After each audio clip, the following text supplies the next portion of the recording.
नुआ judicial complex उद्घाटन कले राष्ट्रपति द्रौपदी मुर्मू कहले गरीब लोक मैंने जेभली सहजरे न्याय पाई परिबे सेही भली व्यवस्था हेबा दरकार। न्याय मिलिबारे विलंब हेले न्याय न मिलिबा भली अनुभव होइताय। न्यायिक व्यवस्था रे गरीब लोक मैंने अधिक कष्ट भोगुछंती।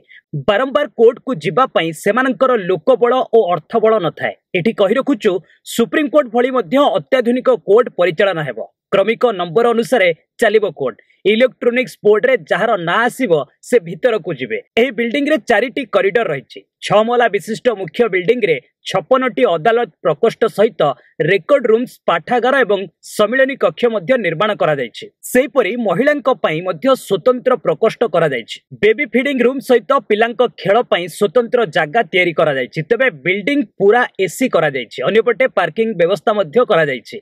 एणिकी किछि मात्रा रे ट्रैफिक समस्या कमिबो। मुख्य बिल्डिंग पछकु 2 महला विशिष्ट पार्किंग स्थल निर्माण करा जायछि। तबे ई उद्घाटन समय रे राज्यपाल रघुवर दास हाईकोर्ट मुख्य विचारपति अतिथि भाबे जोग दैथिले।